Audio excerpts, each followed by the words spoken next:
たるさんという人と結婚すること長く過ごせるかどうかをすごく重視してた。両立しているっていうこと自体が幻想なんだと。自分が死んでも絶対に守りたいって。ありがとうございます。ちょっとでいいです。乾杯。皆さんも1年お疲れ様でした。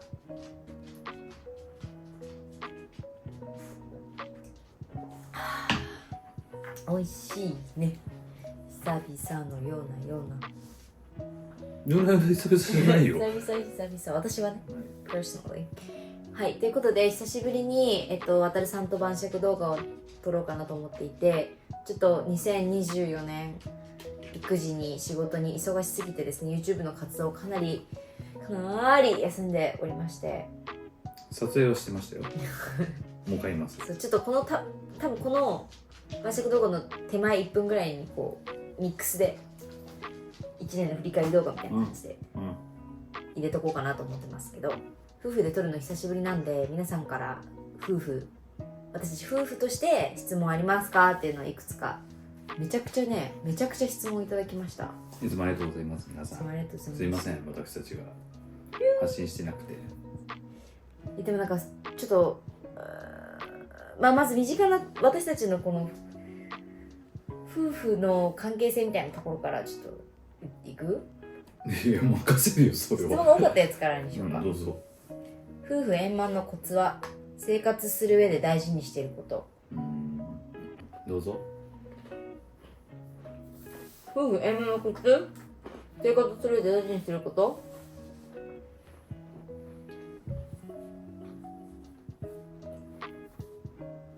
わたるさんという人と結婚すること。どういうことそれ。わたるさんという人と結婚することが夫婦円満のコツです。全然答えになってない。みんなそういうの求めてない。円満のコツ何ですか？寝る。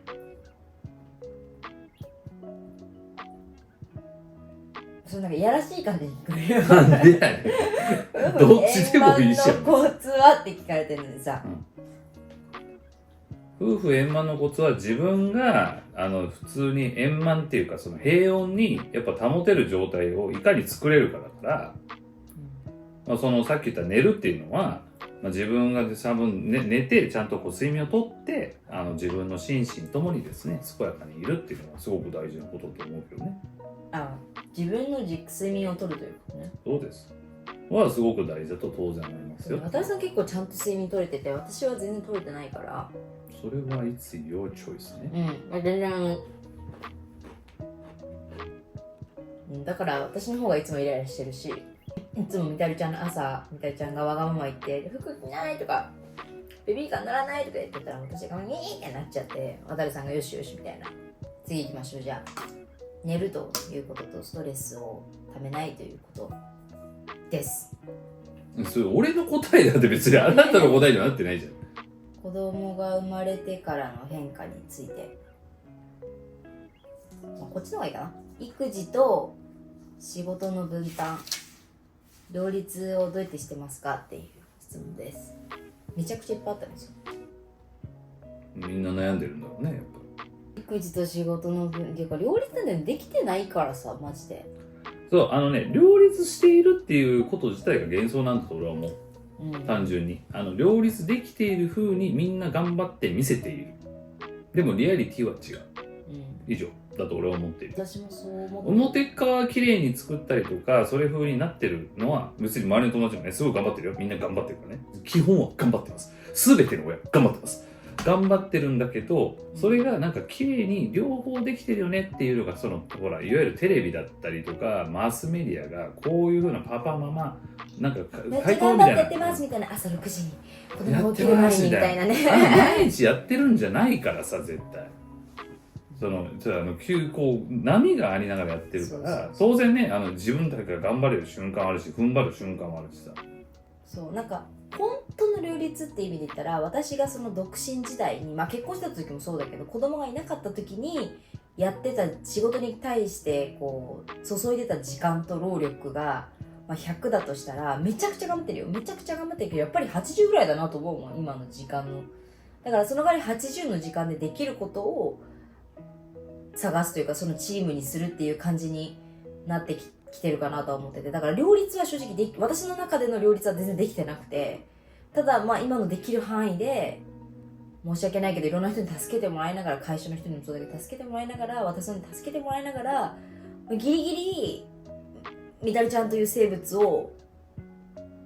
生き続け、見てるよ、わからない。仕事もまあギリギリやってるみたいな感じよね。まあそれはだからやる上では当然独身だったりとか、その子供がいない時とかとは同等のこの時間配分にはならないの。それはもう物理的に無理じゃん、それはそうですよね。ただそれをマックスできるようにするためには、それこそテクノロジーの力を使うとか、新しい制度とか仕組みがどんどんできてきてるから、まあ日本は幸いね、まだ結構セーフティーネットは結構ある方だから、いろんなサポートもらえる立場と俺らは思ってるけど、まあ、そういうのを活用しながら、まあ、精一杯やれる範囲でみとるちゃんの成長を楽しんでるっていうぐらいかな。まあ俺自身も別にキャリア上でじゃあバリバリやれてるかっていうと、それはもちろん独身一人ぼっちの時の方がさ、全てを全部仕事に傾けてみたいなことができたかもしれないけど、当然パートナーができたらそうやって変わってくるのは仕方ないことだと俺は思うけどね。だから両立しようなんてみんな思わなきゃいいんじゃないと思ってる。そうね、ということで2人の回答はほぼ一致ですね。だから両立して、なんか周りの人たちがよく見てみて、そんなみんなズタボロになりながら頑張ってるんで、親みんな。大丈夫です。大丈夫です。あなただけではない。俺らもすっげえ大変だもん。そうなんです、そうなんです。完璧なんてないですよね。はい、次。子供が生まれてからの変化は、一番は何ですか？夫婦の関係性もそうだけど。子供が生まれてからの変化、まあタイムマネージメントがめちゃくちゃシビアになったなって感じがする。そのまあ、自分軸でいろいろ作れてたところから、まあとりあえずパートナー軸も増やしてってなったけど、一番優先順位ってやっぱ子供の時間軸がやっぱ最初に来るから、そこに合わせて周りの自分のタイムマネジメントも全部設計しちゃうんで、そういった意味では一番そこの変化はあったなとは感じるし、ただ気持ちの持ちようとしてはなんだろうね、なんかやっぱその子供への愛という例え方が正しいかどうかはちょっとわからないんだけど、やっぱりこのみたるちゃんがいない世界って考えるだけでちょっと怖くなるとか、なんかそういう風に感じるようになってきてるね。私もなんかこう家族が亡くなっちゃったとか、交通事故でとか、なんか子供を置き去りにしたとか、なんかそういうのも見ただけでも涙が止まんなくなっちゃったから、もうなんか見れないんだよね、そういう動画を。で私結構犬飼ったとかもそうだけど、すごい感情移入するタイプじゃん。感情移入な。感情移入するタイプなので、そこはやっぱり渡さんも言ってた通りだけど、やっぱ子供がいるっていうこんなに愛おしいものなんだと、やっぱ本当に自分が死んでも絶対に守りたいって、幸せになってほしいって心から思うもんね。でなんかその他の、私子供あんま好きじゃなかったんだけど、それこそもとみちゃんの子供とかすごい仲いい子の子供とかに対しても結構同じように思うというか、なんか本当にこの未来ある子たちを守りたいって、こんなこと思ったことないけどさ、生きてて本当に思うんだ。不思議だなって思うくらい本当に愛おしい存在だよ。まあね、でもなんかすごくやっぱ自分自身のライフスキルも含めてアップグレードさせてくれるなっていうのはすごく感じる。だからその感情移入もすごくあるし、なんかタイムマネジメントの話も最初のやつもあるんだけど、なんか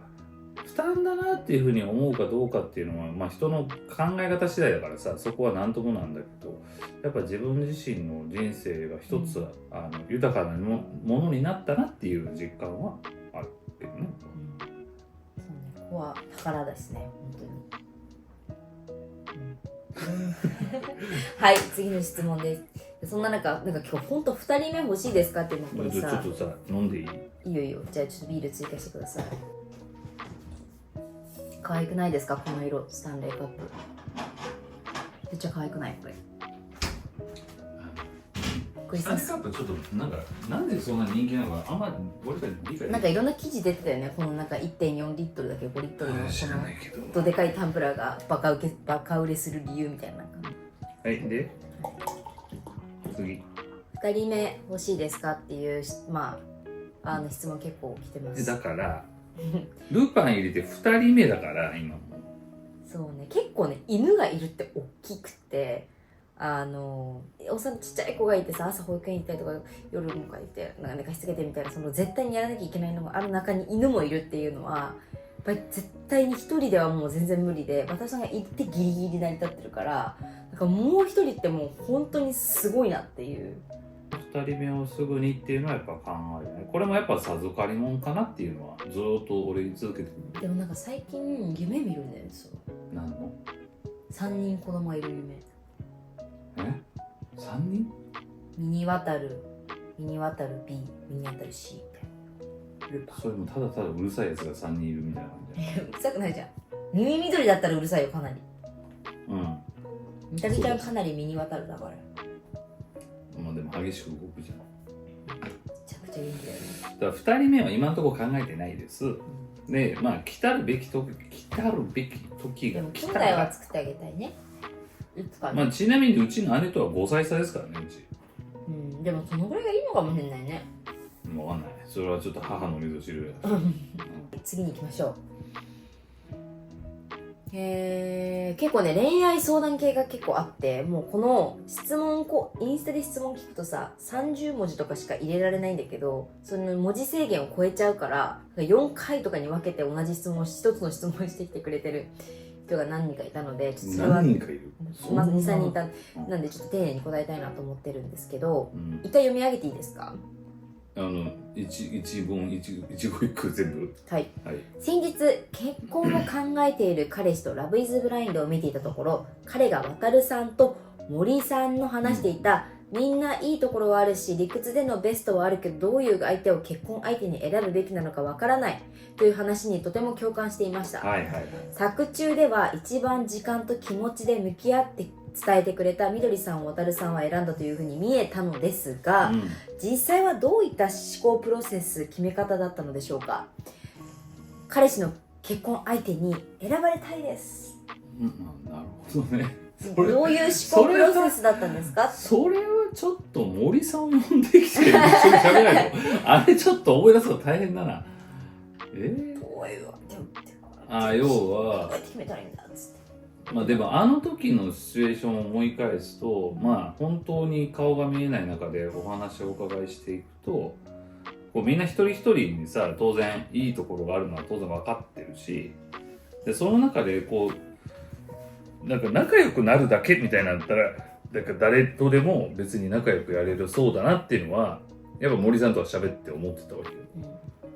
じゃあでもそれがその結婚ってその生涯やっぱ歩んでいくパートナーとして選ぶポイントが何なのかみたいなのがあれは分かんないからああいう言い方をしてたんだけど、しかもそれをどういう質問をしたらなんかそれを引き出せんだっけみたいなところまで多分話をしてたと思うんだけど、で渡さんになんか急にすごい変な質問されるなっていう時がなんかあった気がするんだよね。何のこと？いや忘れちゃった。思い出せないの出さないっていういやなんかなんだっけな、こういう時どうするとかなんかそんなだったかな。なんかこういう時どうする。でもちょっとその未来の話とかをすごくするようにしたかな。そうだそうだ、どういう間取りなのとか家族造形とかなんかそのイメージをどういうふうに家族イメージを持ってんのかとか結婚生活イメージを期待してんのかっていうのをすごく捉えに行こうとしたんだよね。だから俺自身ほら結婚歴があってで、まあ、どういう結婚生活かっていうとぶっちゃけさビフォーアフターに差はそんなないのよ。その式っていうのがあるだけであって、結婚自体はね、そうね、子供ができるまではないよね、ないからないんだけど結構初めての時ってやっぱすごく劇的な変化をすごくイメージするからそれ男女関係なくなるほど、だからなんかものすごく期待もするし恐怖も感じたりとかいろんな意味で不安に感じられる方が多いんだけど、結婚するっていうこと自体にどういう考え方を持ってらっしゃるのかなみたいなのを多分すごくその時は聞きに行こうとして、そういう質問をしたんじゃないかなっていうのは思っている。でその時にやっぱりそのちょっと幻想的なものかどうかとかよりもリアリティを含めてどういうことをイメージしてるのかみたいなのを聞いてたような気がするなーっていうのはちょっと思ってる。ちょっといいですか？ルパンのいびきうるさくないですか？大丈夫かな？まあ指向性こっちなんで大丈夫って思ってそうすごいね具体的な質問を急にしだしたんですよ。なんか4回目5回目ぐらいの時になんか20年後どういうところに住んでたってじゃあマジ 5年後にしようみたいななんかそういう風にしてなんかどういう一軒家がいいかとか低層マンションがいいかとか間取りはとか言ってきたから私絵描いたもんね。そうだからまあいわゆる気持ちでバーって盛り上がってるところにこういかにこう平穏な時間で長く過ごせるかどうかをすごく重視してたはずなんで、あの時なんか私が本当にそれだけ今こ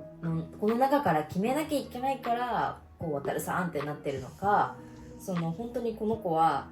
この先20年30年一緒にいるイメージが湧いてるのかを聞かれてるんだなってすごい思った。もう覚えてます。そこの具体性、はい、すごいいい回答だと思うんだけどこれ本当はい回答になってるためになりましたでしょうか？ためになってるといいなと思います。でも年の瀬っぽい質問もあったんでそれにしよう。年の瀬っぽい質問、今年一番大きなハプニングは何でしたか？なんだろう。あります。渡るさんから手術をしました。おー、あれハプニング、まあね。ハプニングでだって全然想定してない内容で、まあ要は家を開けなきゃいけない状況で、もう超ドキドキしたよ本当に。本当か？本当に。野球見に行ってたじゃん。手術の日はね。だってもう何もできないじゃんだって。そうね。もう一番のハプニング。なんてことはないんですよ。たまたま検査の中で見つかったものがあって、簡単な手術って言われたんだけど、4日ぐらい入院しなきゃいけないんだみたいなのがあったって感じです。いわゆるその、後遺症が残ったりとか、その後にこういろいろ広がったりとか、そういうものではないので、別に安心はしてほしいんだけど、自分、個人的な人生としてもこんなことするなんて初めてだから。よかったね、何も悪性の腫瘍とかじゃなくてね。でもなんか結論からやってよかったです、でまあ今も元気にできてるし、やっぱものすごく考えたよね。この本当に悪化してっていわゆるその緑と、メダルが見れないなみたいな風になったらそれは大変だから、やっぱそういうリスクを考えたらやっぱものすごく大きなハプニングの一つだったかなっていうのは思ってね。ちゃんと3日ぐらい入院したもん。4日な、3泊4日、そう私はそんな中手術の日に野球見に行ったんですけどごめんね。でももう基本大丈夫ですよっていうふうに言われてたので、検査の最後の検査のその結果が出るまでは超ドキドキしてた。はい、私の一番大きなハプニングなんだろう。なんかこう私ってさ、日々ちっちゃいハプニングを生きてるじゃん。どういうこと？なんかこうなんでそういうことなのみたいな、なんか結構日々ある。あれはもうハプニングじゃなくてもそういうもんだというふうに私それなんだろうな、中日ドラゴンズが最下位だったことです。ライデル・マルティネスが巨人に行くことですかね。全然ハプニングじゃないそれ全然誰も一大ごめんなさいね、一大事ですよ。もう8年間だ9年間だ中日で頑張って育った守護神だったんですけど、何の話してるの？残念ながらライデル・マルティネスハプニングじゃないんですけど、巨人に行くこと決まったのかな。ハプニングじゃないんですけど、こうみどりさんはですね、毎日確かに細いやつはいっぱいあるんですけど、とてつもない豪運なんですよ。豪運の持ち主で、運と共に本当に生きてきたんだなっていうのを象徴するようなやっぱことがありまして。あったね、あったジブリパークの1月4日がそのジブリパーク年始初の営業日なんですけど、もちろん皆さんお休みだから、週末と一緒じゃん。でジブリパークってやっぱ週末はまだまだチケットすごい取りづらいんですよ。で2ヶ月前だっけオープンになるのってチケットが。そうそうそうね、2ヶ月前のこの日にチケットオープン、1月4日のチケットオープンになるからって言って、渡さんがもう私の家族全員に呼びかけて、全員パソコンの前にで1人6人までしか買えないから、6人分チケットか先にログインできた人は先に買ってくださいっていうので、もう何時から待機画面に入るんでみたいな、全部コーディネートしてくれてたんですよ、渡さんが。1月4日家族みんなで行くために。で私はもうなんか直前に渡さんに聞けばいいかなと思って直前までお風呂入ったりとかしてて、そのチケット販売開始の10分前ぐらいに帰ってきてね。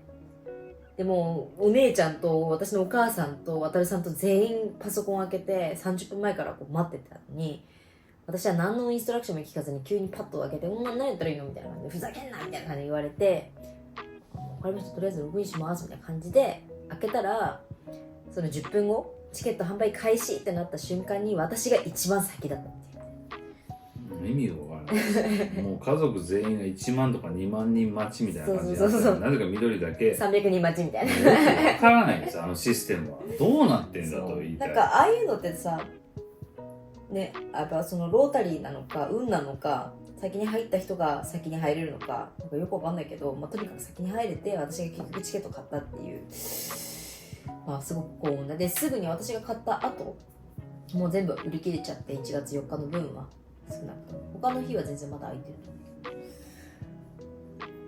だから一番な、と思う。はい、一番一人でめちゃくちゃ興奮してたかな。はい。なんか今年どこ行きましたかとかあったけど、まあそれも別に言ってるしな。はい。ということで皆さん、今年も大変お世話になりました。皆様の温かいご支援で、はい。ミタルファミリーは今年も元気に終えまして、ミタルちゃんもすくすくと育ちまして、本当です。ここに写真緑もすくすく育ちまして、私もすくすく育ちまして、もう家族みんなで日々成長ですよ。いやーちょっとまだまだね、ライフステージ上げる上ではいろいろ勉強も本当に努力もしなきゃいけないなというのを痛感しまして、はい。はい、楽しくやっておりますが、頑張りましょう。2025年はどうするんですか2024年は家族の時間をもっと取るかな。取ってなかったの？うん、いやもっと取りたい。もっとみたるちゃんとの時間を取りたい。2025てか24年は正直ね、海外行けなかったんですよ、家族で。2人ともそれぞれに海外出仕張はあった事のけどね。出張とかはあったんだけど行けなかったんで、2025は、海外に行きたいなと。まあそろそろね、みたるちゃんもちょっとずつ喋るようになってきてはいるんで、まあそういった機会は与えていきたいなというふうに思っていますから、ぜひ、ここに行った方がいいよとかいうのがあれば教えてください。子供フレンドリーなところで、ところに行きたいなと思はい、っていかます。つ犬フレンドリーだとなお良い。でも海外だとね、ちょっと海外で犬旅行で産むと難しいかもしれないけど外スライかな、日本。じゃあ2024年を皆様良いお年をお過ごしください。はい、私をお迎えください。来年 Happy も New Year, guys! はい、バイバイ。